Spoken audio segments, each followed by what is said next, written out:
저 오늘 창세기 21장 이 본문을 가지고 오늘 설교 제목 같이 한번 읽어볼까요? 시작. 준비 완료. 제목이 좀 특이하지 않습니까? 준비 완료. 무슨 이야기냐면 우리가 지금 창세기를 보고 있습니다. 지금 창세기에서 특별히 아브라함의 이야기를 보고 있는데, 이 아브라함의 믿음의 절정이 드러나는 장면은 우리가 잘 알고 있듯이 누구를 번제로 바칠 때입니까? 아들 이삭을 번제로 바칠 때 그의 믿음이 절정에 이른다라고 볼 수 있습니다. 그게 몇 장입니까? 창세기 22장에 나오는 이야기예요. 그래서 우리는 이 22장에 참 집중을 많이 해요.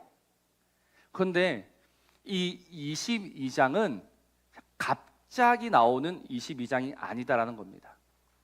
그러니까 무슨 이야기냐면 이 창세기 12장에서부터 아브라함의 이야기가 시작이 되고, 그래서 하나님께서 하나씩 이 아브라함을 만들어 가셨고, 이 창세기 21장에서 이제 정말 그가 준비되었다라는 이게 딱 도장이 찍히는 거예요. 그리고 이제 출발하는 겁니다. 하나님은 하나님의 일들을 허투루 하지 아니하십니다. 하나님은 하나님의 그 뜻을 이루어 가시는데 우리를 통해서 이루어 가시죠. 근데 그냥 갑자기 하나님의 뜻을 이루는 사람으로 세우시는 것이 아니라 그 하나님의 뜻을 이룰 수 있도록 차근차근 준비시켜 나가신다는 겁니다. 그래서 준비가 되면 하나님의 일들을 이루어 가시는 거예요. 그래서 오늘 창세기 21장 그런 의미에서 참 중요한 말씀입니다. 창세기 21장 통해서 알게 되는 것이 무엇이냐면 아브라함이 준비가 끝났구나, 준비가 되었구나, 이제 하나님의 역사를 볼 수 있겠구나라는 것을 우리는 알 수 있습니다. 그럼 오늘 읽었던 이 브엘세바 이야기에서 어떤 부분이 그가 준비되었음을 나타내주고 있는가, 오늘 그 이야기를 잠시 하려고 합니다. 지금 아브라함은 우리가 지난주에 살펴본 것처럼 하나님이 먼저 하나씩 정리해 가셨죠. 그의 첫째 아들인 누구죠? 이스마엘을 이제 하갈과 함께 내보냈습니다. 그래서 이제 이삭만 남았어요. 그리고 오늘 22절 이렇게 시작합니다. 그때 이제 하나씩 다 정리되고 이제 정말 그 이삭만 남아서 22장으로 넘어가려고 하는 이때 아비멜렉과 그 군대 장관 비골이 등장합니다. 그래서 오늘 이 이야기는 사실 좀 뜬금없는 이야기처럼 보여요. 이 22절에서부터 34절까지는 없어도 되지 않을까라는 생각을 해봅니다. 그래서 저도 사실 이 21장을 지금 3번에 걸쳐서 설교를 하면서 이 22절에서부터 마지막 34절까지가 제일 숙제였어요. 21장 제일 첫 번째 설교할 때는 하나님의 말씀하신 대로 이루셨다. 그래서 두 번째는 하나님이 이스마엘을 내보내셨다. 그러면 이제 22장으로 바로 넘어가고 싶은데 갑자기 아비멜렉과 그 군대 장관이 등장하는 겁니다. 그래서 등장해서 뭐라고 말합니까? 22절 굉장히 좋게 이야기해요. 아브라함아, 네가 무슨 일을 하든지 하나님이 너와 함께 계신다. 여러분, 이건 칭찬입니까? 칭찬이 아닙니까? 이건 칭찬이에요. 아비멜렉이 보니까 정말 이 아브라함은 하나님이 함께 하시는 사람처럼 보인다라는 거예요. 그래서 우리는 이거는 칭찬이니까 그 뒤에 나오는 말들도 다 좋은 말이다라고 생각을 합니다. 그러나 이 22절 하나님이 너와 함께 계신다라는 말은요, 좀 표현이 그렇지만 슬쩍 깔아놓는 말이에요. 무슨 말이냐면 오늘 23절을 보십시오. 그런즉 너는 나와 내 아들과 내 손자에게 거짓되이 행하지 아니하기를 이제 여기서 하나님을 가리켜 내게 맹세하라. 내가 내게 후대한 대로 너도 나와 내가 머무는 이 땅에 행할 것이니라. 아비멜렉이 하는 말입니다. 굉장히 이거는 뉘앙스가 다를 수도 있는데요. 아까 제가 22절을 좋게 해석했지 않습니까? 하나님이 너와 함께 계신다. 그런즉 우리가 뭐 하자? 약속하자라는 말처럼 들려요. 근데 오늘 23절을 다시 한번 잘 뜯어보시길 바랍니다. 만일 여러분들이 지금 이런 말을 들으면 기분이 좋을 것 같습니까? 별로 안 좋을 것 같습니까? 이게 오늘 설교의 핵심입니다. 내가 지금 23절이란 말을 내 옆집 사람한테 들었어요. 기분이 좋을까요? 아니면 조금 그럴까요?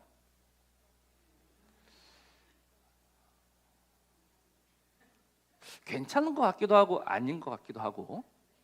근데 이 말을 한번 잘 들어보세요.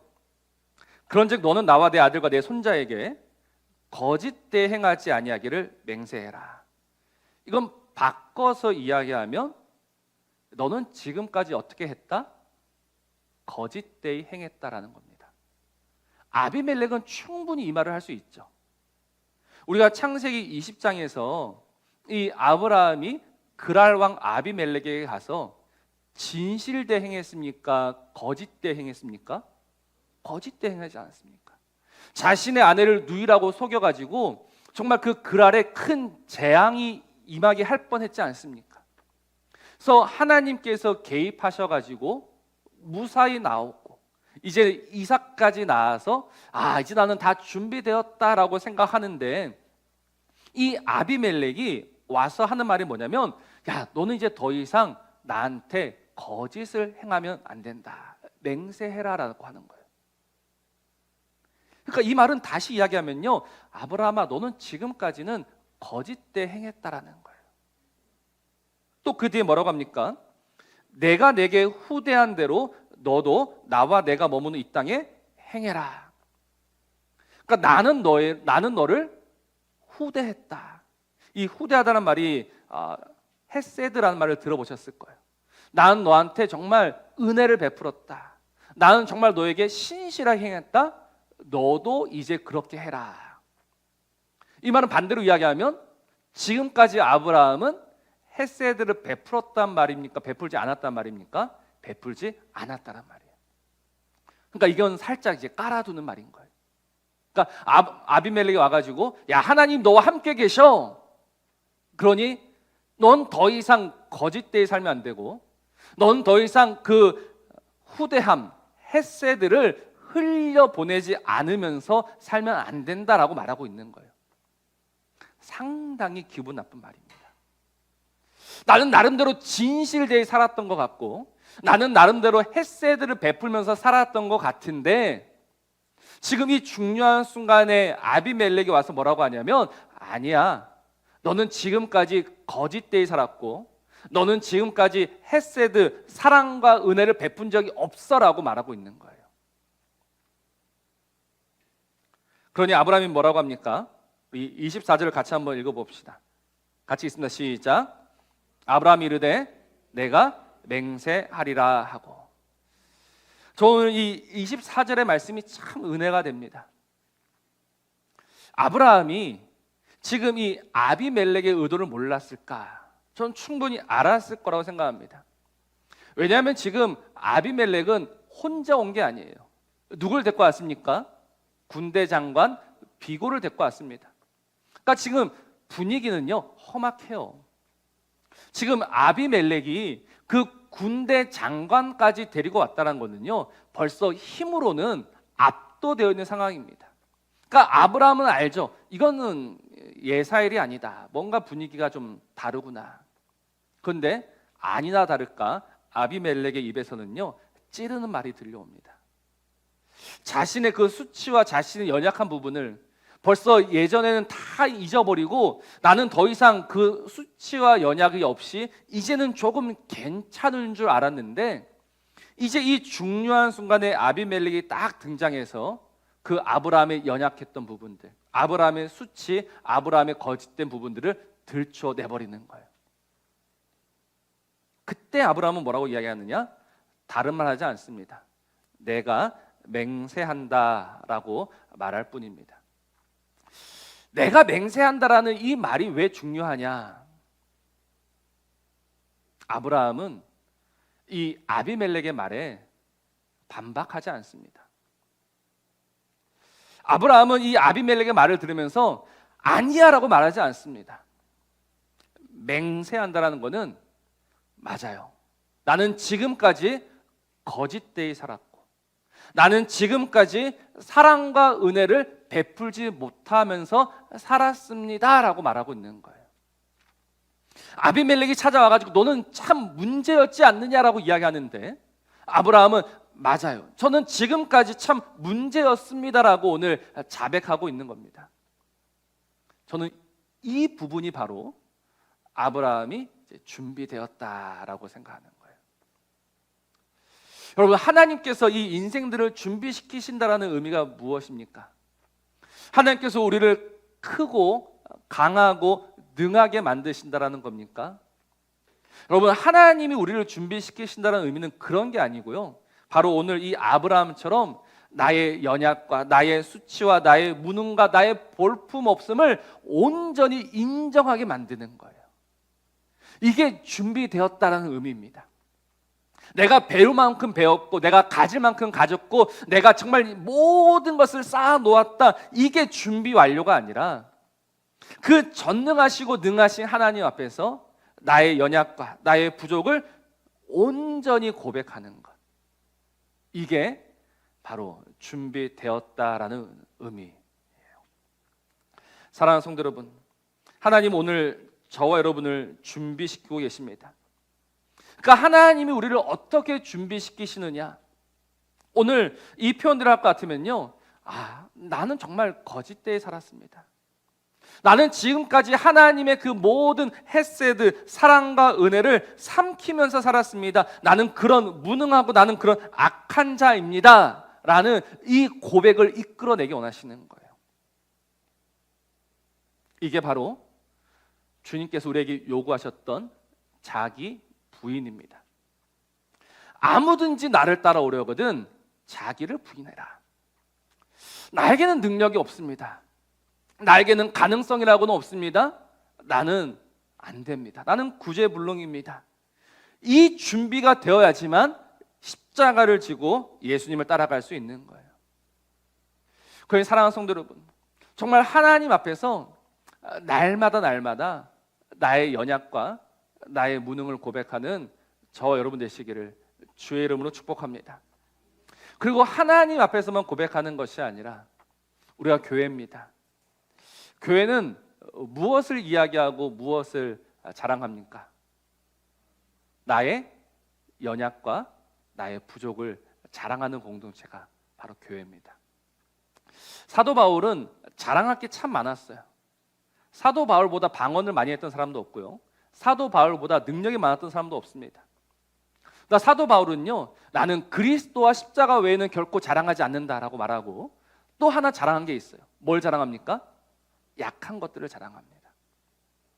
왜요? 나의 그 약함 속에서 하나님의 강하심, 나의 작음 속에서 하나님의 크심, 나의 무능 속에서 하나님의 전능하심이 드러나기 때문에 정말 하나님을 믿고 살아가는 사람들은, 그 하나님의 손에 붙들린 사람들은, 이제 이 하나님의 손에 붙들려서 쓰임받기 합당한 사람들은, 준비가 완료된 사람들은 너나 할 것 없이 나의 작음, 나의 연약, 나의 무능을 고백하는 사람들입니다. 오늘 아브라함이 정말 부끄러웠을 거예요. 창피했을 거예요.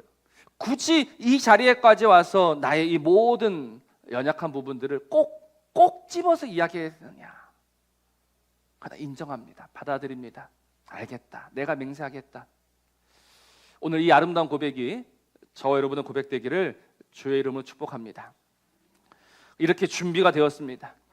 근데 준비가 되었는데 오늘 말씀은 여기에서 끝나지 않죠. 오늘 또 이제 브엘세바 우물의 이야기로 이어집니다. 이 이야기는 또 우리가 이제 어떻게 해석해야 할 것인가? 이제 아브라함이 준비가 되었습니다. 아브라함은 자신의 연약함과 자신의 무능과 자신의 거짓됨을 고백하고 있습니다. 그러니 이제 그는 하나님께서 처음 약속하신 이 약속의 땅을 기업으로 받을 준비가 되어 있습니다. 그런데 아직 그 약속이 이루어지지는 않았어요. 하나님께서는 이미 아브라함에게 말씀하셨어요. 네가 이 땅에서 발 붙일 만한 그 땅도 너는 받을 수가 없다. 시간이 지나야 한다. 400년 후에 너의 후손들이 이 땅을 차지하게 될 것이다. 이것이 이미 아브라함이 받았던 약속입니다. 근데 아브라함이 어떻게 그 약속을 바라면서 살아갈 수 있었을까? 이게 참 중요한 이야기인데요. 지금 이 모든 이야기가 이루어지는 곳은 브엘세바라는 곳입니다. 여러분, 브엘세바라는 지명을 들어보신 적이 있으십니까? 보통 이제 우리나라는 북에서 남까지를 뭐라고 표현합니까? 백두에서 할라까지. 그럼 이스라엘은 뭐라고 이야기하죠? 단에서 브엘세바까지라고 합니다. 그러니까 단은 제일 북쪽이고 브엘세바는 제일 남쪽이에요. 이 끄트머리에서 일어나고 있는 일입니다. 근데 지금 이 끄트머리에서 살아가고 있는 이 아브라함에게 이 땅 전체가 주어질 줄 어떻게 믿고 기다리면서 살아갈 수 있을까? 지금 아브라함이 이 땅 끄트머리에서 살아가고 있습니다. 그 땅의 주인인 아비멜렉이 찾아와요. 군대 장관 비고를 거느리고, 그리고 그 자리에서 자기를 좀 뭉갰다라고 하기보다는 어쨌든 아비멜렉은 자신이 주인이다, 내가 이 땅의 주인이다라는 것을 분명히 오늘 아브라함에게 보여주고 있는 거예요. 그때 아브라함이 이렇게 이야기하죠. 뭐라고 이야기합니까? 25절 말씀 보면 아비멜렉의 종들이 아브라함의 우물을 빼앗은 일에 관하여 아브라함이 아비멜렉을 책망했다라고 합니다. 갑자기 아브라함이 책망합니다. 책망할 수 있었던 이유는요, 먼저 아비멜렉이 자신 있게 나는 너를 후대했다라고 이야기했기 때문에, 나는 너에게 헤세드를 베풀었다라고 아비멜렉이 먼저 이야기했으니까. 그래, 자네가 정말 나한테 그 사랑과 성실과 인자를 베풀었다면, 야, 지금 이 내가 파고 내가 발견했던 이 우물을 빼앗아 가는 것이 과연 옳은 일이냐라고 아비멜렉에게 물어봅니다. 아비멜렉이 할 말이 없어요. 아비멜렉이 인정합니다. 지금까지 나는 이걸 몰랐다. 너도 나한테 말한 적이 없고 나도 이걸 지금 처음 들었기 때문에 이젠 더 이상 그런 일은 없을 것이다. 그리고 이제 언약을 맺습니다. 근데 아브라함은 여기서 끝나는 것이 아니라 한 걸음 더 나아갑니다. 오늘 28절 보니까 아브라함이 7 암양 새끼를 따로 놓았다라고 했습니다. 벌써 언약이 끝났는데 7 암양 새끼를 따로 놓습니다. 이것이 무슨 일인가 싶어서 아비멜렉이 물어보죠. 이 7 암양 새끼를 따로 놓음은 어찌미냐, 무엇을 위한 것이냐. 그러자 아브라함이 자신 있게 이렇게 이야기합니다. 너는 내 손에서 이 암양 새끼 7을 받아 내가 이 우물 판 증거를 삼아라 라고 이야기합니다. 그러니까 이건 무슨 이야기냐면 아브라함이 용기를 내고 있는 거예요. 그 땅 주인에게 그 땅을 나한테 넘겨라 라고 말하고 있는 겁니다. 이 브엘세바, 이 끄트머리에 있는 땅을 이 기회를 따라서 한번 가져보는 거예요. 그런데 이 아비멜렉과 그 군대 장관 비골은 자기 땅을 빼앗깁니다. 심지어 그 땅에서 우물이란 것이 얼마나 귀합니까? 지켜야 되고 가져야 되는 거예요. 근데 오늘 아브라함이 이 제안을 했을 때 아비멜렉과 비골은 그 제안을 받아들이고 돌아갔다라고 이야기합니다. 그리고 오늘 34절은 아브라함이 그 땅에서 여러 날을 지냈다라고 이야기합니다. 오늘 이 이야기는 사실 논리적으로 해결되지 않는 이야기입니다. 만일 내가 아비멜렉이었다면 아브라함이 이 끄트머리 땅을 달라고 했을 때 줄 이유가 없습니다. 야, 우리가 아무리 친하게 지내기로 했지만 이 땅은 줄 수 없다. 네가 이 땅에 머무는 것은 인정하겠지만 이 땅에서 너는 그 어떤 것도 가져갈 수 없다. 이 땅은 여전히 내 땅이다라고 말할 수 있는 거예요. 그런데 아비멜렉이 인정하고 줘버립니다. 그리고 둘이 언약을 맺어요. 그래서 그 우물 이름이 브엘세바가 되는 거예요. 자, 우리가 여기에서 놓치는 게 하나 있습니다. 바로 이 아브라함과 아비멜렉이 언약하는 이 사이에 누가 계신다라는 것을 놓치면 안 됩니까? 하나님이 계신다. 하나님이 개입하고 계신다. 하나님이 그 아비멜렉의 마음까지도 주관하셔가지고 그 땅을, 그 약속을 아브라함에게 주신다라는 것을 우리는 알아야 되는 거예요. 이게 무슨 이야기냐면, 아브라함이 지금 하나님에게 약속의 땅을 받았는데 정말 이 약속의 땅을 우리 자손들이 받을 줄 무엇으로 알 수 있을까?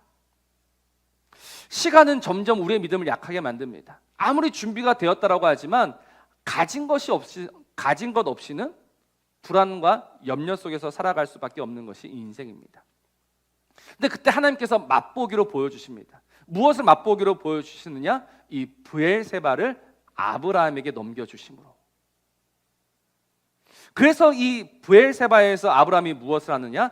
에셀 나무를 심고 거기서 영원하신 여호와 이름을 불렀다라는 거예요. 그러니까 결론은 이런 겁니다. 정말 하나님께서 나한테 이 땅을 주신다고 했지만 나는 여전히 이 땅 끄트머리에서 살아가고 있습니다. 이 땅의 주인이 여전히 있습니다. 그 땅의 주인이 맨날 그 땅의 주인이 뭐 이것도 요구하고 저것도 요구하고 내가 판 우물들은 다 빼앗아 갑니다. 이런 현실 속에서 정말 하나님께서 이 땅 전체를 주신다고? 이거는 믿고 싶어도 믿을 수가 없는 거죠. 근데 지금 이 브엘사바 끄트머리에서 어떤 일이 벌어지고 있느냐? 정말 이 아비멜렉과 비골이 힘으로 얼마든지 아브라함의 것을 빼앗아 갈 수 있지만 오히려 아브라함이 아비멜렉과 그 비골의 재산을 차지하고 있는 겁니다. 어떻게 이런 일이 가능하게 될까? 하나님이 계시는구나. 하나님이 돕고 계시는구나. 그래서 그 하나님의 이름을 부르면서 다시 그 하나님을 바라면서 하나님이 나한테 주실 그 영원한 약속을 바라면서 이 땅에서 살아가는 겁니다. 이게 준비가 된 겁니다.